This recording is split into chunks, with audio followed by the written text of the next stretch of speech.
We love you. Know in your heart that you are loved.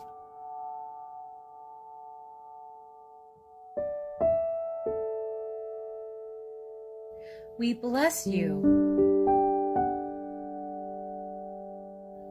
And you are a blessing to this world.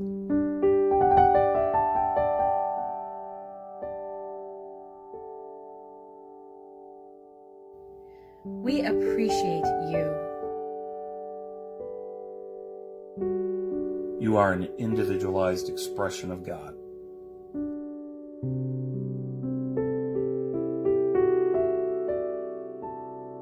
We behold the Christ as you. The kingdom of heaven is all around you and within you.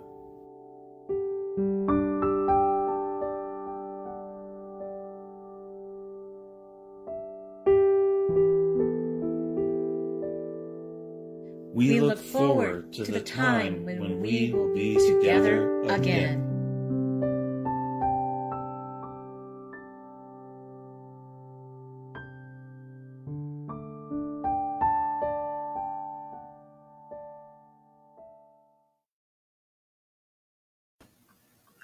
Good morning, beloved community.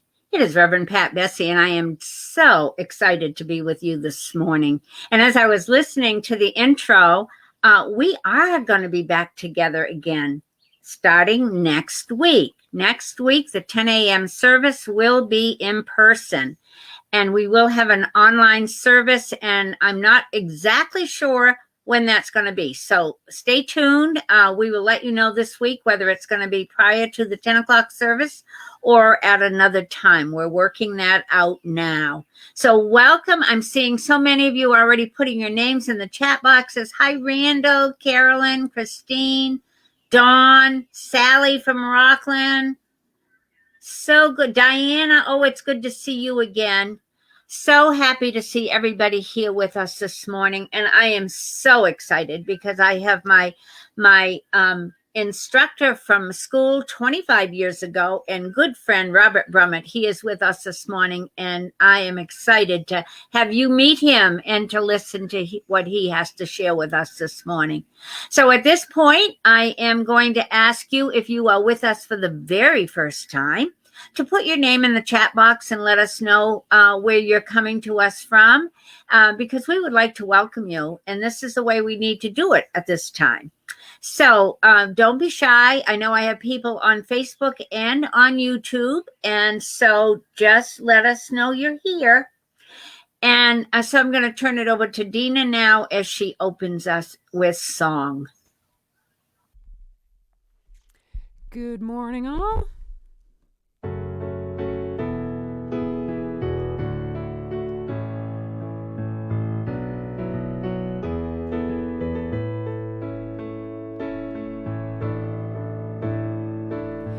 Come, let us gather together.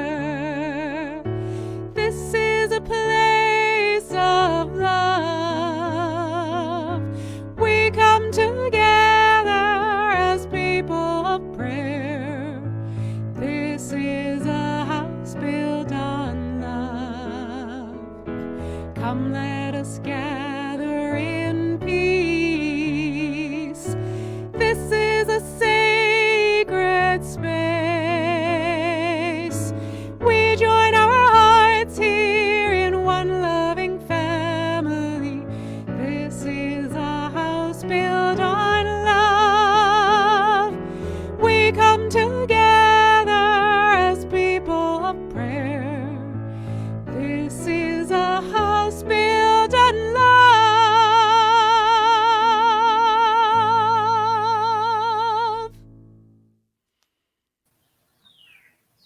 This is a house built on love, and I'm going to invite you to join me in prayer, knowing that we are love. It is the very essence of our being. And so as we open up our hearts and our minds to this beautiful day, we know that we just emanate love wherever we go. We just sprinkle it all over this planet. And so as we come together this morning, we come together with an open heart, open mind, willing to hear what is ours to hear today. What is your guidance giving you today? And we know that there are many places in this world where love is needed. So just let that love flow out of you. Let it take its course, and it will know exactly where it needs to go.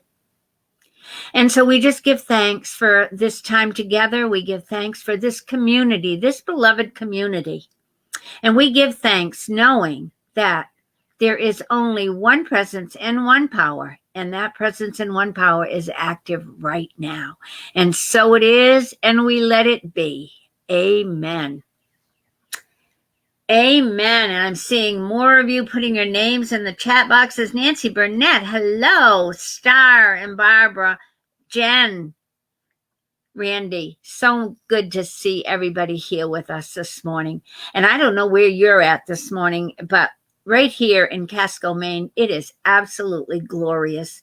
It's 72 degrees and the sun is shining, and I couldn't be asking for a better day. And so I'm going to invite us now to say our invocation together. I already said it in our opening prayer, but we'll go with it again. And here it is. And so I'm asking you to say this along with me. Even though we can't hear one another, we know that that energy is going out across our country and into our world. There is only one presence and one power in the universe and in my life, God, the good omnipotent. One presence operating in our life, and there is no place that you can be on this planet that God is not right there with you. And our vision statement is centered in divine love. We celebrate a spiritually transformed world. We celebrate a world where everybody is treated equally, where everybody is honored for who they are, where there is kindness and compassion and love. And our mission statement, which supports our vision, is Unity Center for Spiritual Growth reaches in to reach out through education, service, and creation of community. Every Sunday when we come together, we are supporting that mission. And whatever else we are called to do within the ministry, it comes once we spend time in prayer. And our core values are: we are loving, we are accepting, we are authentic, we are transformative, we are soul-centric, we are compassionate, and we are welcoming. And that is the truth about us. And so I'm going to now ask Dina to lead us in our community song.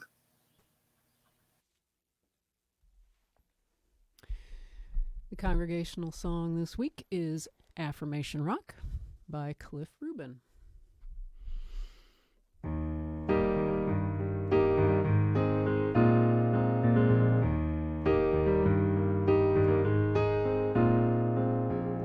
I am a powerful, creative, spiritual being. I create when I put my heart in motion. The universe is on my side, and I am loved. The universe is on my side, and I am loved. You are a powerful, creative, spiritual being.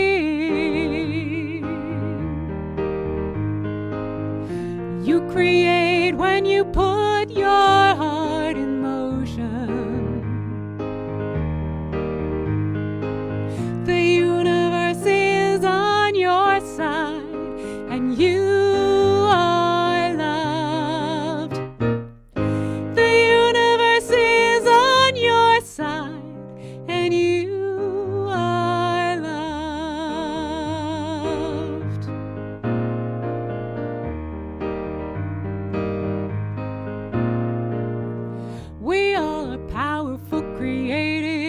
spiritual beings.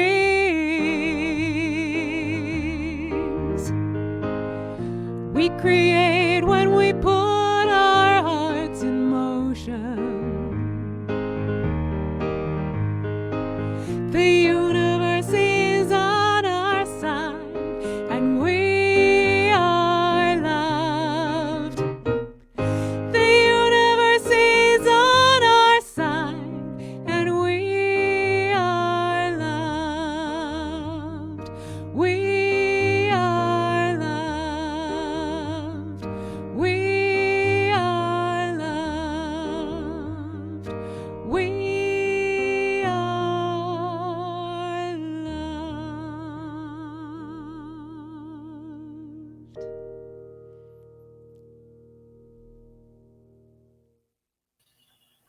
Beautiful, Dina. Thank you. I'm seeing more people putting comments in the chat box. I'm seeing Paula and Aaron and Patty, Ahmed, Cindy, Mimo, Yvette. Good morning to all of you. I'm so happy that you're with us this morning. And now is the time that I share with you our 5 basic unity principles. I tell you all the time that these are the principles that we build our teachings around. And so I invite you to put them in your spiritual toolbox, because I can guarantee that somewhere throughout your week, you're going to need 1, 2, 3, 4, or all of them. So the first one is that God is good and everywhere present. God is good and everywhere present. And as I said just a few minutes ago, there is no place on this planet that you can be that God is not right there.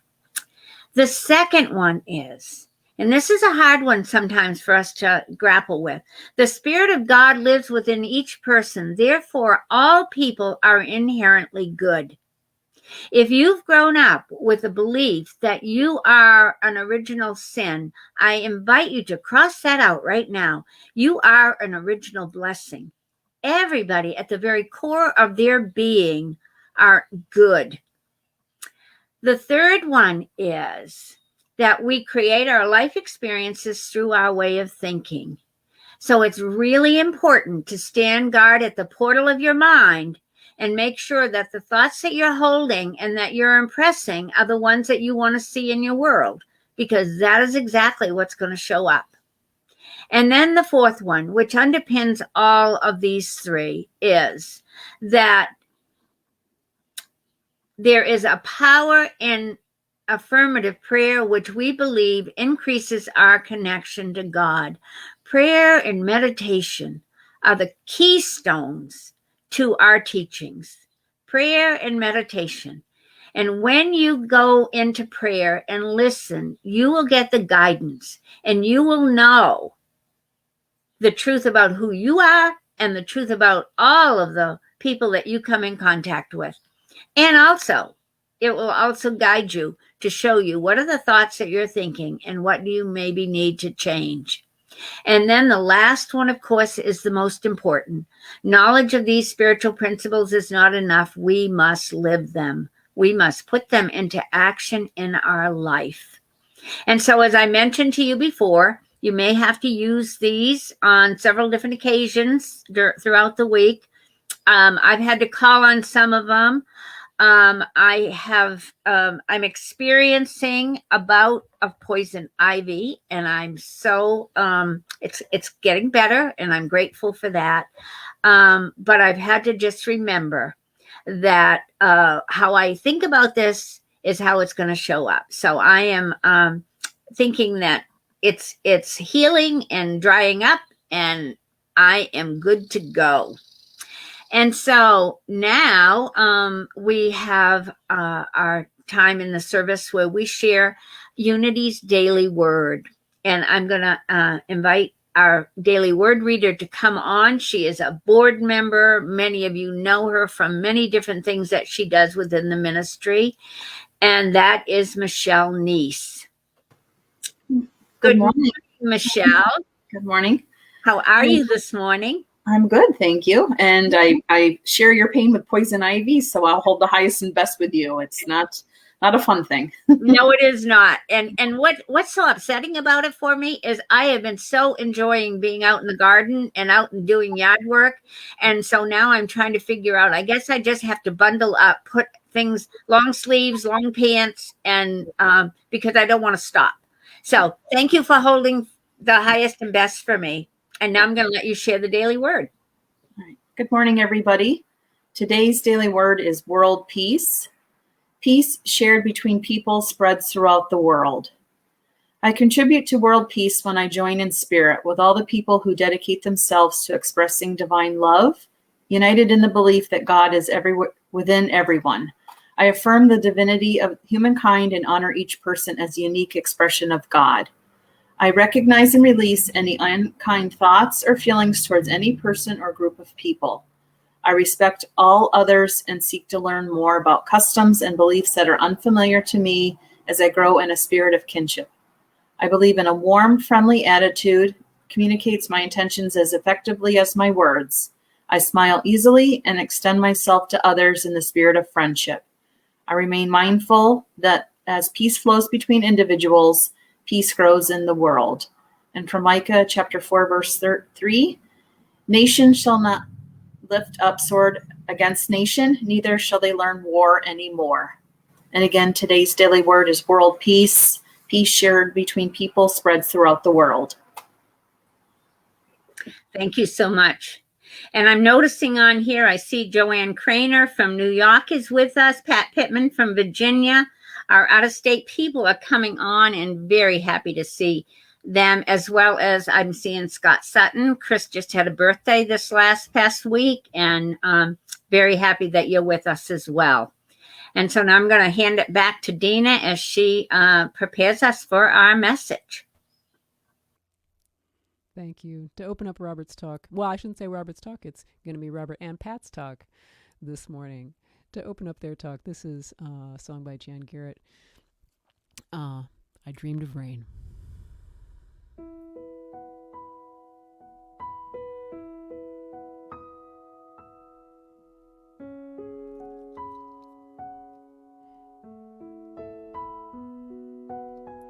I dreamed of rain, and the rains came, soft and easy, sweet and clear. I dreamed of rain, and the rains came, and peace spread over the land. I dreamed of rain, and the rains came, soft and easy, sweet and clear. I dreamed of rain, and the rains came, and peace spread over the land. I dreamed of summer, and the winds changed, and the green was easy, and the rivers ran clear. I dreamed of summer, and the winds changed, and peace spread over the land. And the flowers bloom in the desert, and the air is fresh and clear. I dreamed of rain, and the rains came, and peace spread over the land.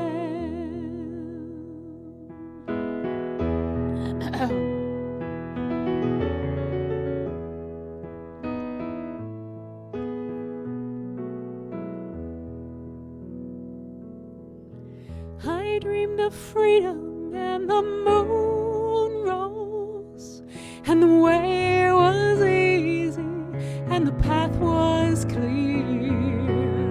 I dreamed of freedom, and the moon rose, and peace spread over the land.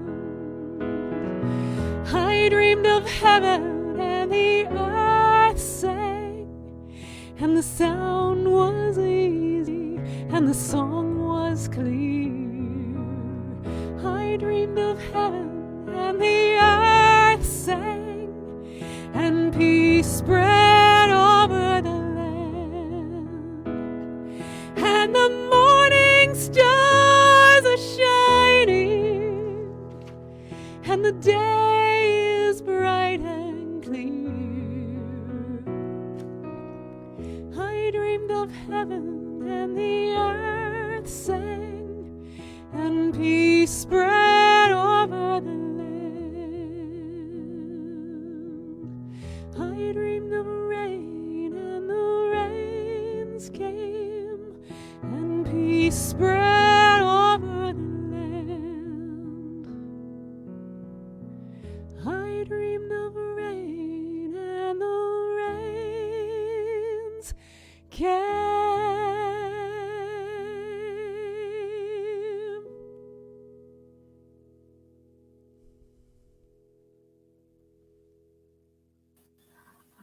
Gina, that was absolutely beautiful.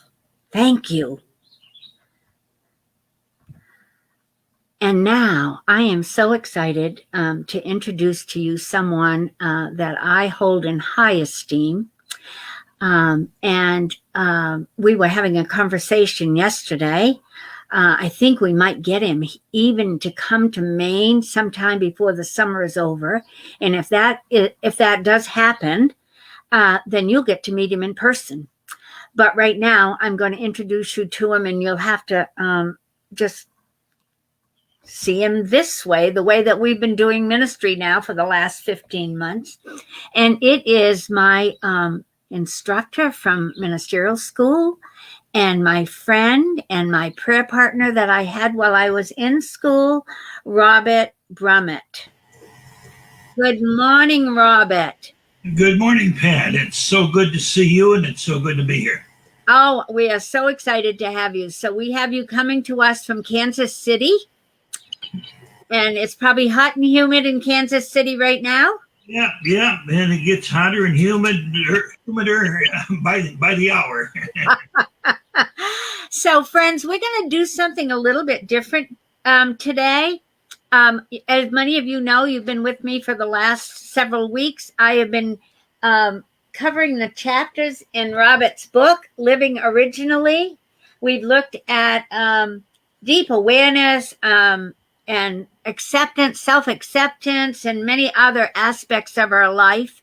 And it is so exciting to have the author here with us this morning. So what we're going to do this morning is a little bit of a dialogue back and forth.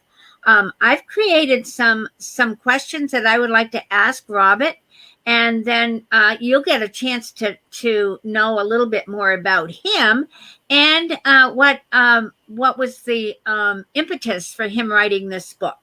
So are you ready to rock and roll, Robert? You bet I am. All right. So the first question that I have for you, because I found this to be very fascinating, is to tell us about your own spiritual awakening and what brought you to Unity and finally to become a minister. As I mentioned to you yesterday, I'll do my best to make it brief because it's a long, involved story. But to make it very short, or relatively short, around, let's see, it was in the early 70s, I was having some severe headaches, migraine-type headaches, but they weren't migraines, and the doctors could not figure out what the cause was, or they could not diagnose it. So finally, I was led to a self-awareness group in Grand Rapids, Michigan, where I lived at the time.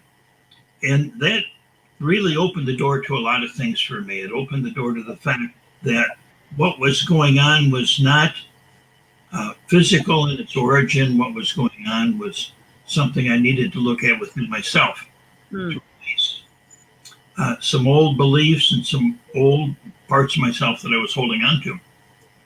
So that work began with the Self-Awareness Fellowship. Someone there introduced me to Unity.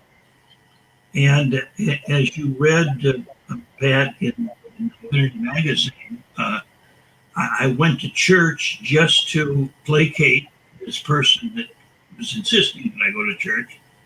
So I said, I'll go once and that's it.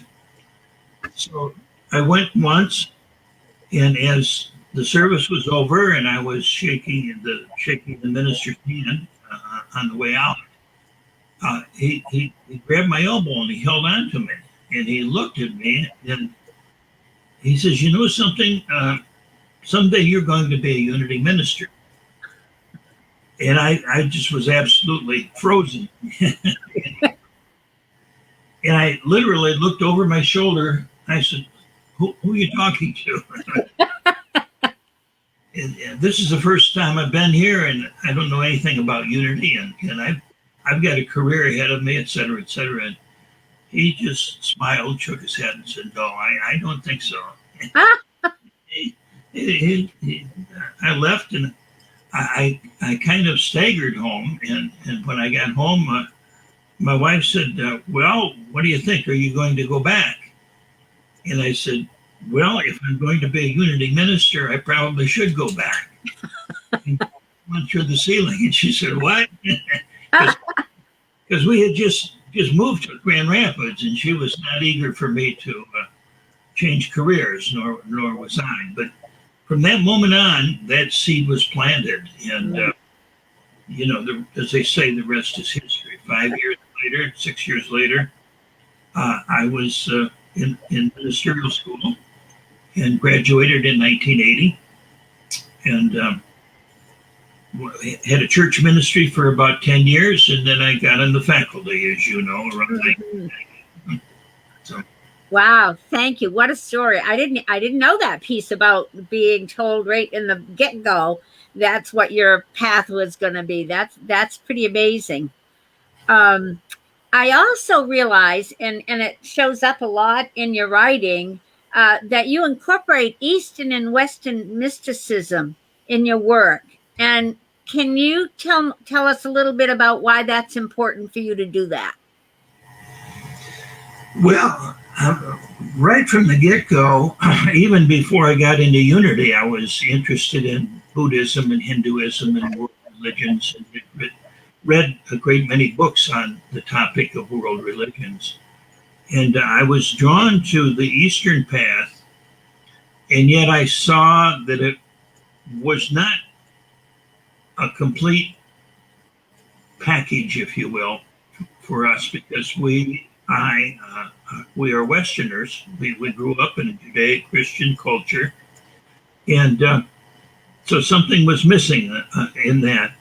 And it seemed like unity and then the Buddhist practice that I eventually adopted, for me, are like the right hand and the left hand, just dancing with each other.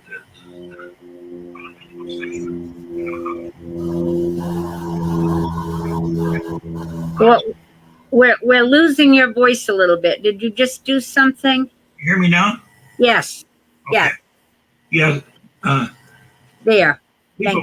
People ask me, how can I teach something that seems to be so different, between unity and Buddhism? And I really don't see them as different. I see them as looking at different aspects of our being. And so anyway, I just have that kind of a holistic vision of I sometimes say the Eastern religion, the Eastern path is my right brain, and the Western path is more my left brain. And the two of them together hopefully make a whole brain.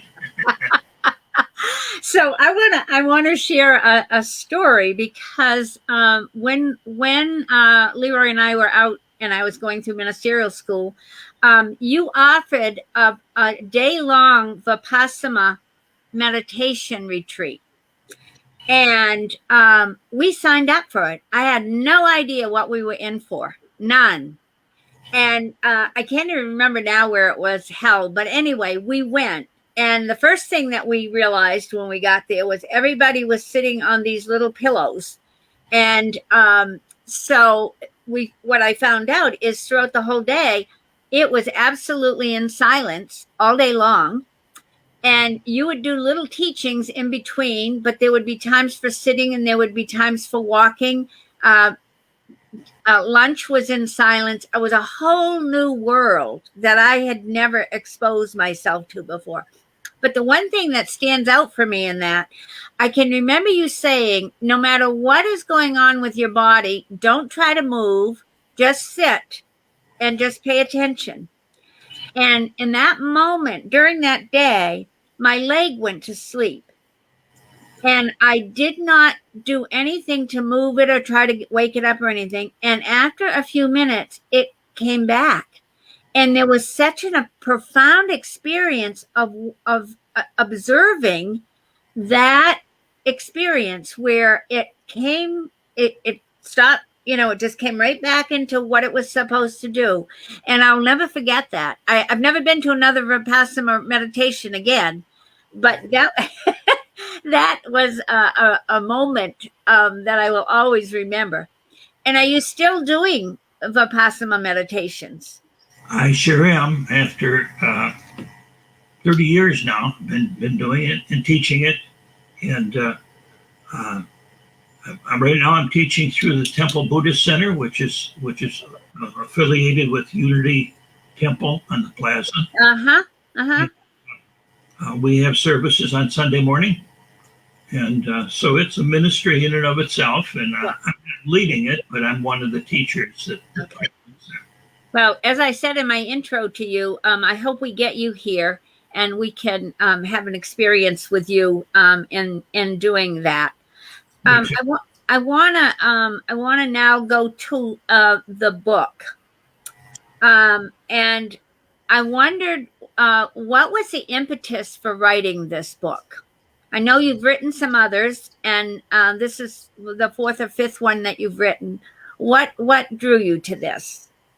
Well, that's an interesting question because I had written my third book, Birthing a Greater Reality, and I really had not had any plan or idea about writing another book.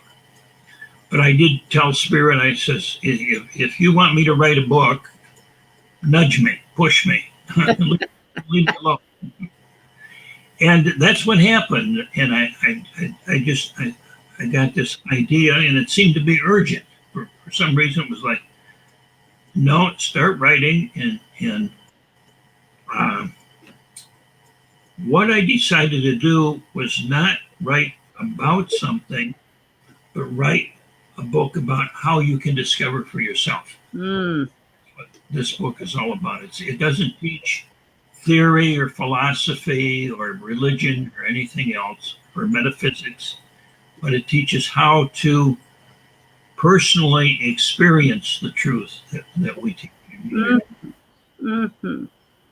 So it's a form of prayer as I see it. And we talk about the Buddha nature, which is same as the Christ nature. I mean, there's a lot of similarities. And so the practice is one in which we can incorporate them into our everyday life experience. That's what's really crucial, living at each moment. And the other thing is that anytime we get to one practice and it's too difficult to do, we come back to the one before it. Mm-hmm. I sort of structured it that way. So that first there has to be awareness. Without awareness, we don't go anywhere. Mm-hmm. And then is making peace with each experience in the moment. And then the third one is that of forgiveness. And the next one is that of what I call universal benevolence, cultivating love, cultivating the heart. And then finally, right communication, actually, right speaking, right listening, right texting, right Facebooking, and then the last 5 practices are individual practices that people can do that are I found very powerful as well. But those practices are not intended to be done all the time, but you can practice them for a day, a week, or a month, or whatever. For example, everyone is my teacher. Mm-hmm. It's a way of it's not saying that as a metaphysical truth or anything like that, but it's simply a lens through which we view the world. And it's a very powerful thing that every single person, every single experience is here to teach me, to awaken. Hmm. So, as it turned out, when I got the book published, Unity, I hadn't known this, nobody had known, but Unity decided not to publish any more books for a long period of time after that. And so basically, it's not the last book that can be published, but it's the last one they published for a long time. Mm-hmm. Genre. And changed their way of doing things. So that's why the urgency. And I trusted spirit, and I love writing, and I'm happy to be a vehicle to come forth. So what you're saying, Robert, I think is important for people to hear, is that when you get that nudge from spirit and you feel it strongly, you need to act on it. Take it seriously, you bet. And sometimes it takes some discernment, and basically that's what I did. Was I had this plan that, okay, I'll begin writing, and if I find some energy in what I'm doing, I'll continue. Okay. If it feels like I'm having to push the river, so to speak, then that's telling me this is not mine to do. But if it flows, and this book just flowed, it was a joy writing it. It's always work, copy editing and all that sort of stuff. But in terms of the basic content, it was a joy to write it. You bet. Good. So the last chapter is on being not only the I can't even remember what it says. It says, I'm the author of my life. Right. Can you talk a little bit about what that means? Well, yes, it's a kind of it's a little mind game. This is one of those practices that was designed to do for a period of time, for a month or 2 weeks or something like that. And so the idea is that I have two identities, which basically we teach in Unity as well. I have a human identity and the divine identity, the Christ. So what if this life that we live now is a drama, a play, a movie, and you, I, me are the star of our own particular movie, okay? And the villain as well. And we're all of it. But the person, the playwright, the screenwriter, is our own divine nature. And so our divine nature writes a play, writes a movie, in order to wake us up to discover that we, the actor and the writer, are the same person. There are times when we feel like we're not, which is much of the time. And so it's like simply, all right, this is a drama that my divine nature scripted for me. And as I pay attention and as I go through this drama of life, I will awaken to the fact that, wow, that was an interesting script that I wrote. I didn't even realize that I wrote it, you see. So it's a little bit like having a dream and then recognizing that you're both one of the characters in the dream and the dreamer itself, sort of like a lucid dream. And so how does that, when we're in the story and our suffering, what is the relationship between them? Good. So when we're suffering in the story, it's like, okay, what in the script am I not following or resisting? Mm-hmm. Usually, if there's suffering, there's some kind of resistance. Mm-hmm. And I find that when I'm suffering, the common denominator, no matter what the outer circumstances, inwardly I'm saying to myself, this shouldn't be this way. Mm-hmm. This should not be happening. You know? Mm-hmm. Mm-hmm. So it's like the actor saying to the playwright, or this shouldn't be this way. Yes, it should, because I wrote the script.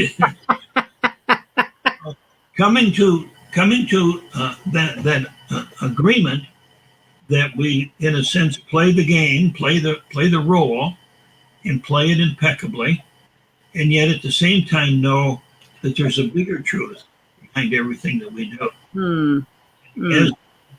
As we surrender and listen and go with the flow of our script, and I'm not implying that everything is predestined, but what I am saying is that for each of us, our life experiences, I think, kind of like a school. There's a curriculum, if you will, Mm-hmm. and there's a learning objective for each course that you take. Mm-hmm. And so the drama, the play, the school, our life experience, it's all meaningful and purposeful, but none of it is predestined, because we may learn, or we may not learn, or we may enjoy what we're learning, or we may resist what we're learning, and so forth. But the Christ is always there as the author of our life. And we are, when we recognize that, hey, I'm creating this play as well as writing it, then it's a marvelous experience. And we begin to recognize that we definitely are the author of our life in each moment. Mm-hmm. Mm-hmm. And so that takes us back to that deep self-awareness. Absolutely. Absolutely. Mm-hmm. That's the whole intention behind that self-awareness. Yeah. Yeah. It brings, I want to get on the camera. There we are. Here's the author and here's the actor. At first, they feel real far apart, but then we discover they're really the one and the same thing. Mm-hmm. Awesome. We're going to have you lead us in meditation here in just a moment, but I have one more question for you, and that is, what keeps you awake at night, and what gets you up in the morning?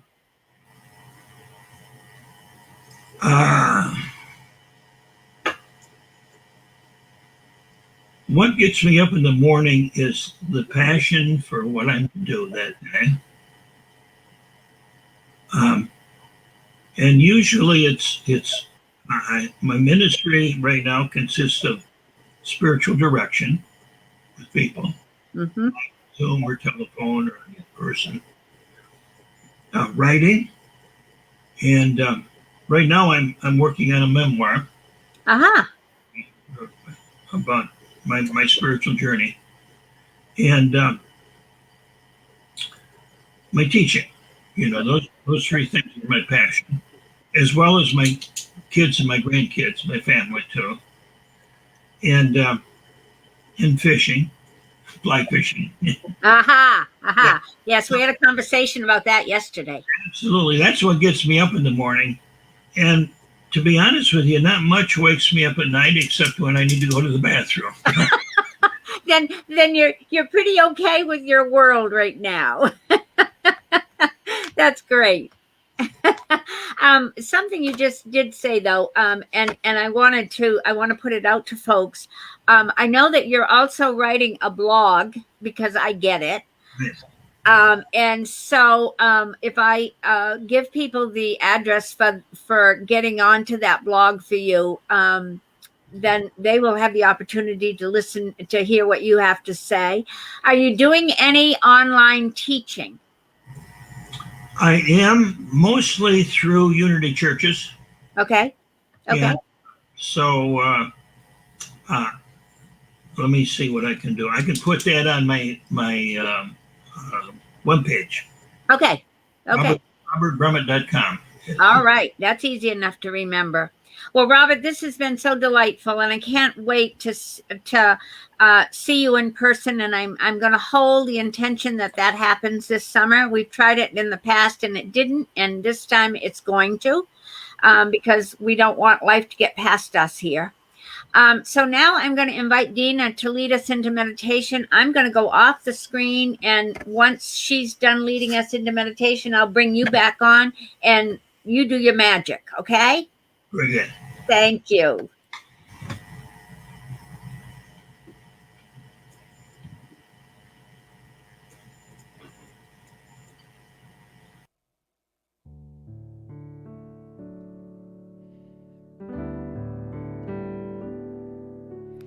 When I'm quiet in prayer, I open my heart. I open my heart. When I'm quiet in prayer, I open my heart. Hallelujah. When I'm quiet in prayer, I see only love, see only love. When I'm quiet in prayer, I see only love. Hallelujah.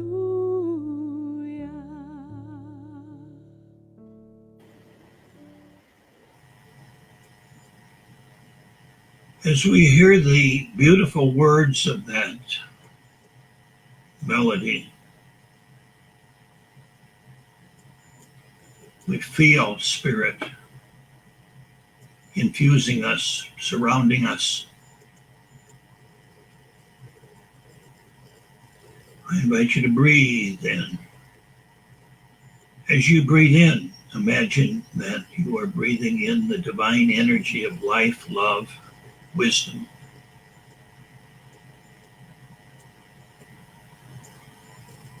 As you breathe out, I invite you to imagine that you're letting go of all resistance, all error thinking, all illusion,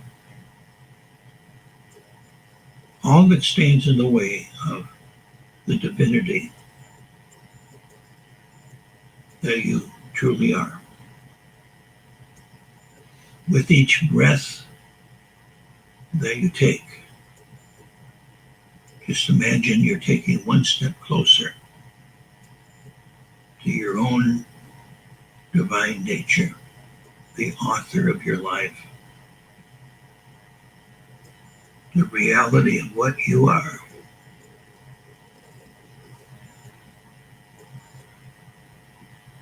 Letting go of any attachment to our thoughts, feeling the breath,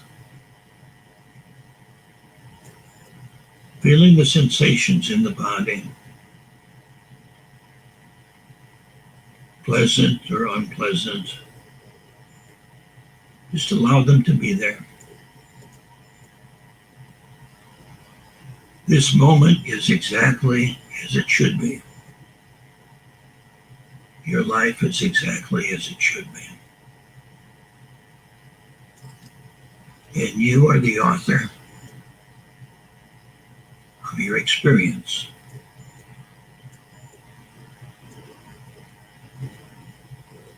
As we experience each moment with love, with an open heart, with an open mind, with a willingness to learn, to be taught.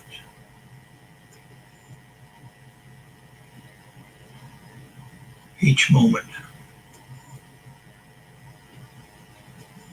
is a moment of awakening.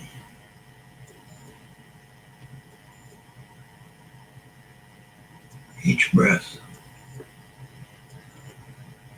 takes us closer.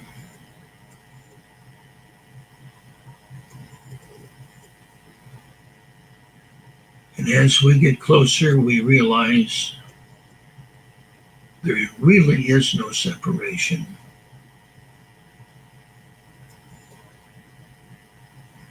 We discover the divine paradox that I am human and I am divine at the same time, right here, right now.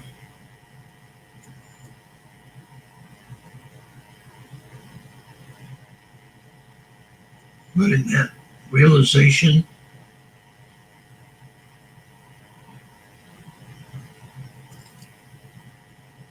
go deeper, deeper into your awareness. As we rest for a few moments in the silence, we rest in the truth of who and what we are in each and every moment.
And as we bring our awareness back from the silence into the world of sights and sounds, of people, places, and things,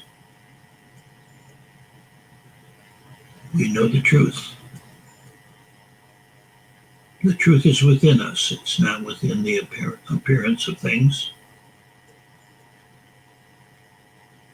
but it's behind that appearance. And so with love, with wisdom, we enter our life as both the actor and the author.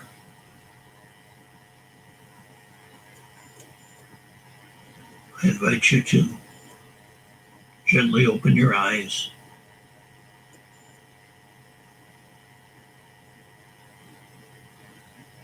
Look around. Sense your body. Say, thank you, God, for this priceless awareness of who I am. And amen. And amen.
for our offering song, I'm going to put up some lyrics so you can sing along.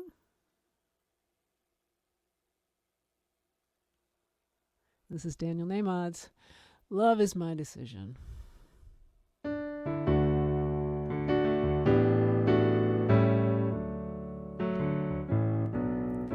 Love is my decision, up to me to give of my heart. Love is my decision. No one else can tell me to start. And once I decide to change my mind, God will show me how. Love is my decision, my decision, right here and now. Love is my decision, up to me to stand on that bridge. Love is my decision. No one else can make me forgive. And once I decide to change my mind, God will show me how. Love is my decision, my decision, right here and now, right here and now. I know it's done. The life that I've dreamed of has finally begun. 'Cause sure as the sun shines down on me, I am the one to set myself free. Love is my decision, up to me to dance down the road. Love is my decision. No one else can lighten my load. And once I decide to change my mind, God will show me how. Love is my decision, right here and now. My decision, right here and now.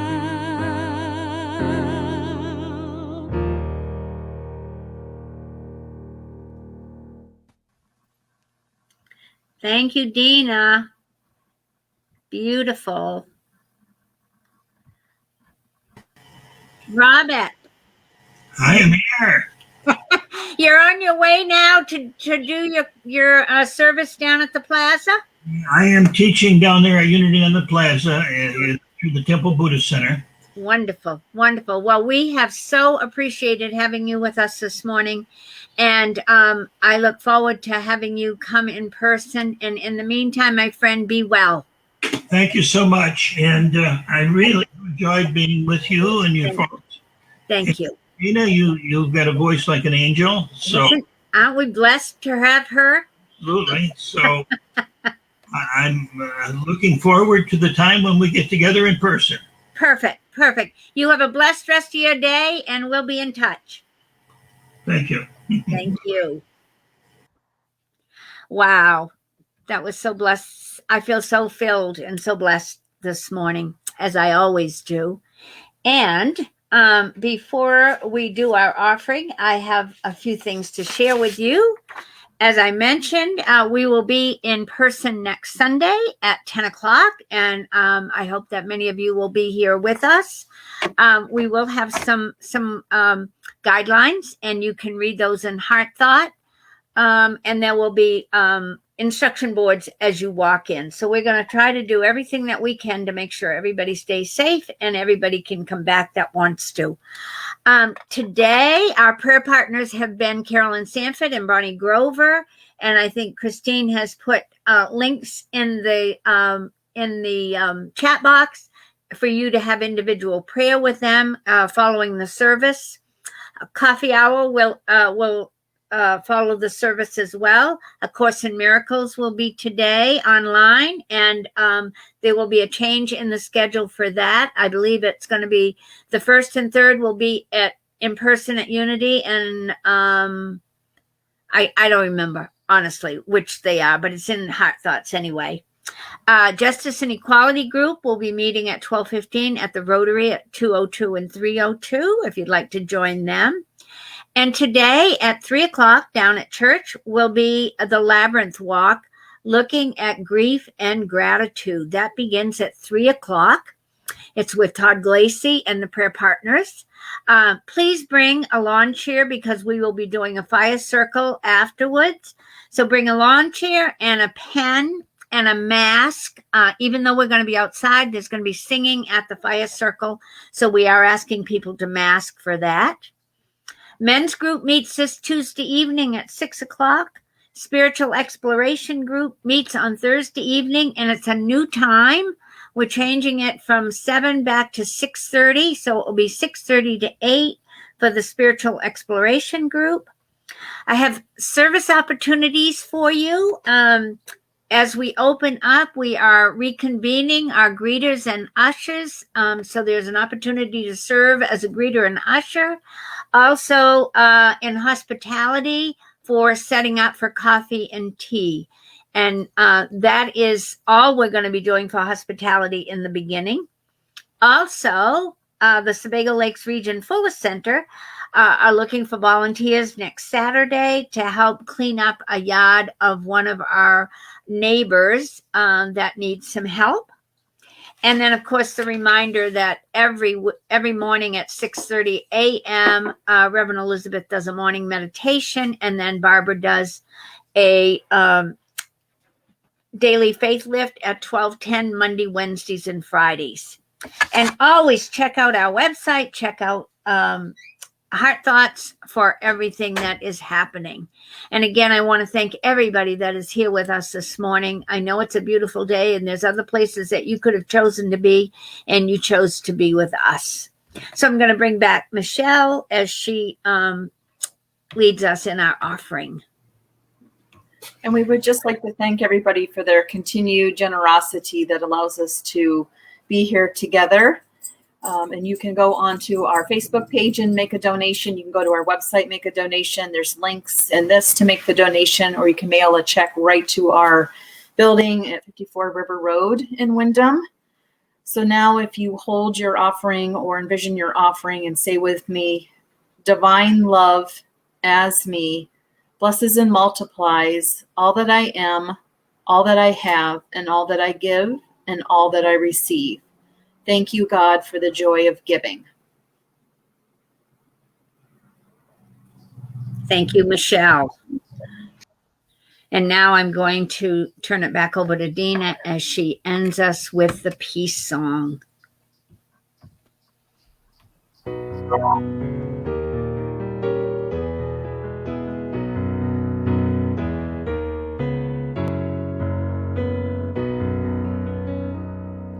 Let there be peace on earth, and let it begin with me. Let there be peace on earth, the peace that was meant to be.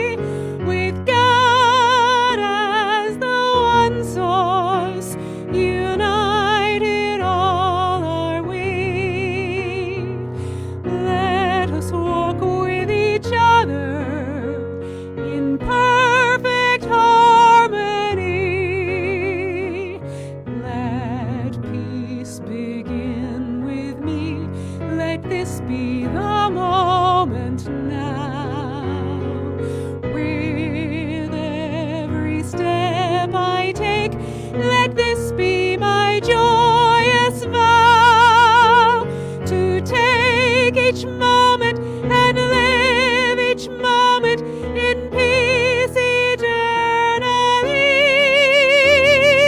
Let there be peace on earth, and let it begin with me.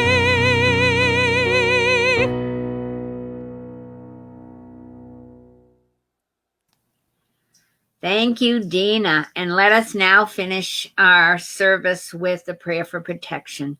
The light of God surrounds us. We are the light.